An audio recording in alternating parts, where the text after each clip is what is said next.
The movie opens with teenage babysitter Emily doing the classic pre-bedtime negotiations with two kids, a boy and a girl. The boy shares a story about a skin eater that apparently lives in his closet. Emily does the responsible thing by checking the closet and showing him it's empty, but the boy insists that the creature only clocks in after sunset. Emily, who deserves a raise already, barricades the closet with a chair, adds a teddy bear as a night guard, and puts both kids to sleep before heading out. She double-checks the front door like any babysitter with survival instincts would, then heads to the kitchen for her relaxation ritual, dancing to MTV while inhaling pizza and soda. While browsing a bookshelf, she finds a hollowed-out book hiding a pack of cigarettes. Just as she lights one up, she hears the garage opening. She assumes the parents came home early, panics in a cleaning mode, shuts off the TV, and prepares to greet them. Except nobody walks in. The garage is open but empty, which is never a good sign in a horror movie. When she steps outside for a better look, she finds a dead dog in the street. That's when her night officially becomes not worth the 20 bucks. Emily runs back inside.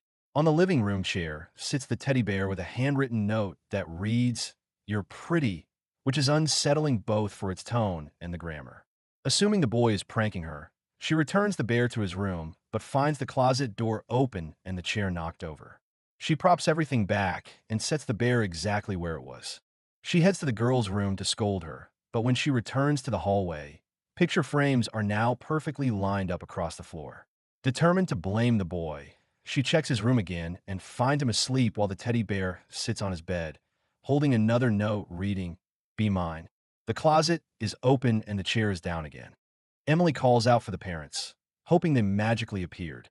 Instead, a tall, hooded shadow drifts across the hallway behind her, which is a clear sign that she is not dealing with bedtime mischief anymore. She rushes to the girl's room and finds her tied up with a third note saying forever. Instead of untying the poor child, Emily bolts downstairs to call 911, only to discover the phone cord has been cut.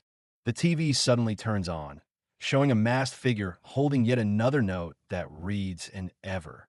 Emily spirals into full panic mode, and before she can escape, the masked killer closes in behind her and attacks her.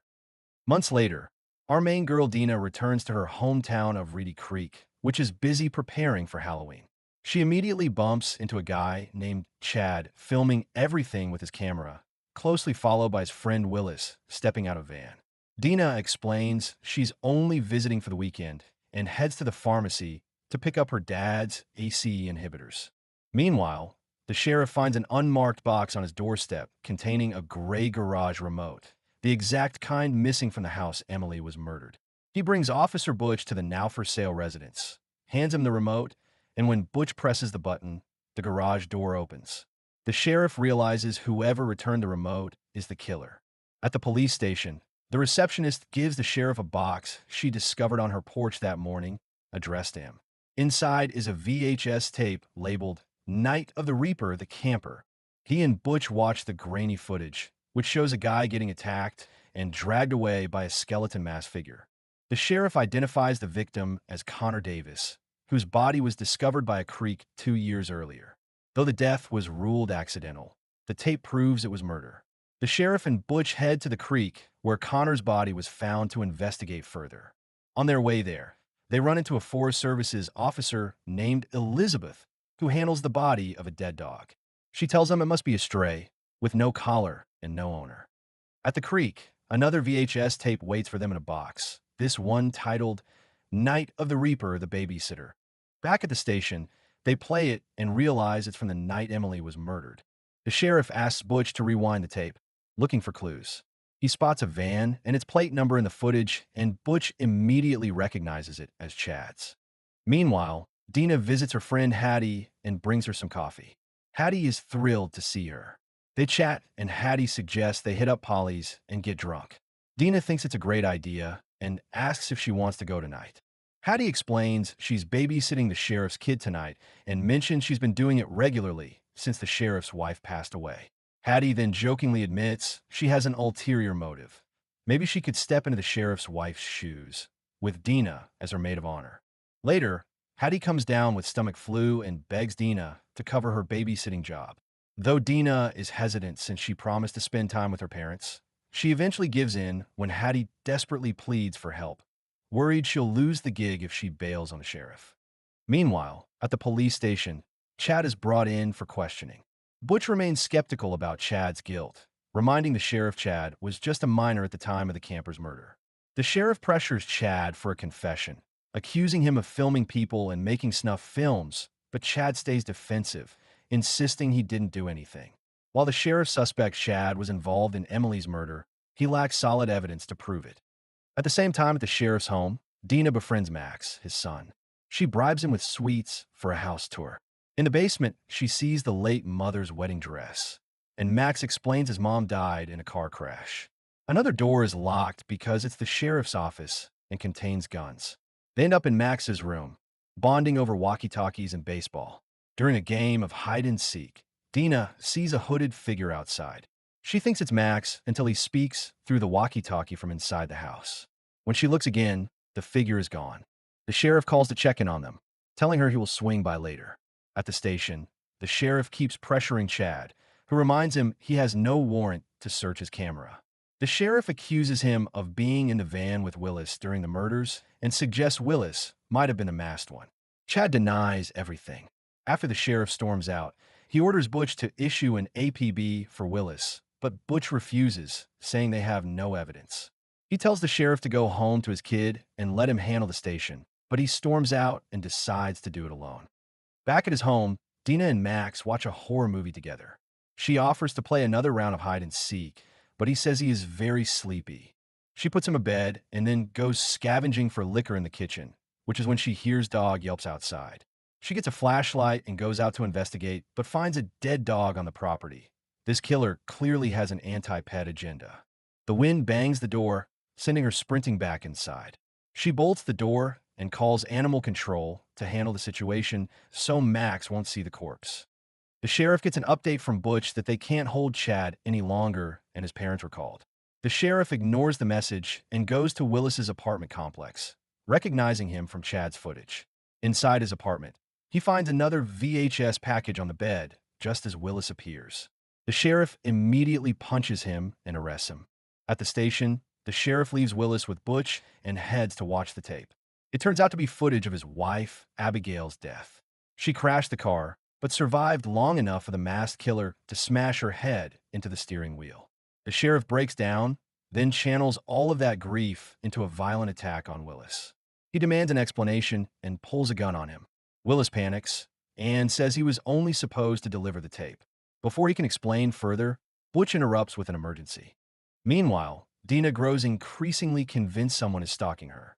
She checks on Max, who is still asleep, then hears a woman screaming, only to realize it's the TV. She calls Hattie to confess she's freaked out. While they talk, Dina hears thuds upstairs. Hattie's doorbell rings, and she hangs up to answer it. Dina starts hearing more noises inside the house. She goes to the basement and discovers the wedding dress mysteriously displayed. She calls Hattie again, but she is not picking up and gets her voicemail. Dina checks on Max again, but he is still asleep, then notices a smashed window in one of the bedrooms, confirming someone broke in. She finds a crime board full of Emily's photos. She calls 911 in absolute panic. At the same time, the police rush to the drugstore due to a bomb threat. Someone called 911 anonymously to report a suspicious backpack. They find it, but it's empty. Meanwhile, we hear Dina's frantic 911 call as the killer films everything from his POV. He walks through the house, listening to her voice, until he reaches the kitchen and finds an audio recorder playing a fake call. Before he can react, Dina ambushes him, revealing she set him up using the pre-recorded message. We then cut to a captive tied up and wearing the killer's robe and mask, forced to watch a videotape. It's the murder of Emily. Dina now appears on the TV screen wearing a mask and speaking directly to the real killer, who is watching. She apologizes for drugging them and shows the stash of tapes she found hidden behind their fridge. She reads aloud from the killer's notebook, which reveals a disturbing plan. Hattie, who has a crush on the sheriff, would kill the sheriff's kid and herself because she knows she has no chance. Dina corrects the killer by pointing out that she is not Hattie. The mask is removed, revealing Elizabeth, the forest officer, as the true killer behind the murders of Emily, Connor, and Abigail. Dina explains she has been preparing for this night. She gave Hattie laxatives, ensuring she wouldn't make it to the sheriff's house. She then took the babysitting job herself, drugged Max his juice so he'd sleep deeply, and had Willis secretly pick him up and take him to Hattie's house. Willis carrying Max was actually the person at Hattie's door earlier. Dina pretended to be scared the entire night, playing the victim while preparing her trap. She even staged the bomb threat to keep the police far away. The video ends with Dina asking Elizabeth if she wants to play a game. Elizabeth, woozy from the drugs, frees herself and goes searching for Dina. She goes to the kitchen to look for a weapon, but finds the cabinets empty and covered with mocking notes attached to photos of past victims. A trail of instructions leads her to a walkie-talkie through which Dina taunts her, guiding her through a twisted game of hide-and-seek. Elizabeth follows clues outside the house, spotting Dina's flashlight. She encounters Dina in creepy makeup, hiding among demonic Halloween decorations styled after Elizabeth's own mask. Dina sneaks behind Elizabeth with a shotgun and shoots her in the leg. She reveals that Emily was her sister and that she wants her name to be the last thing Elizabeth hears. Just as she prepares to finish her, she is struck from behind by Chad, Elizabeth's accomplice all along. He is the cameraman behind every VHS tape while Elizabeth did the killing. They drag Dina back inside, and Chad tends to Elizabeth's injury. They brag about turning Emily into a macabre legend and accuse Dina of trying to ruin their art. Elizabeth admits she chose Emily for no real reason, pure randomness and cruelty. Chad warns Elizabeth they need to run because he killed the cop that escorted him back home, and the body will be found soon. Elizabeth insists everything will return to normal.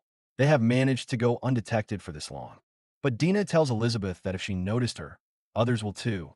Elizabeth made a mistake coming to Emily's funeral, and Dina followed her back to her house and found the tapes hidden in a hole behind the fridge. But before they can argue further, Willis contacts Dina over the walkie-talkie. When Willis's involvement in Dina's plan is made clear, Chad grabs the walkie-talkie and decides to lure Willis to the house so they can tie up loose ends. He presses the button to talk, but the device explodes, blowing his head apart and leaving Elizabeth alone. She ties Dina to a chair and forces her to watch the final moments of Emily's life. She torments Dina psychologically and then physically, stabbing her in the leg and raising her knife for the kill. Just as she is about to strike, the sheriff bursts in and shoots her in the arm. He pulls off the mask and sees Elizabeth underneath. She instantly pretends to be a victim and tries to blame everything on Dina, but when she reaches for the knife to attack him, he shoots her point blank. The sheriff realizes Dina is the one who sent him the tapes. She explains she wanted him to know the truth about his wife and to be here for the ending. They both break down.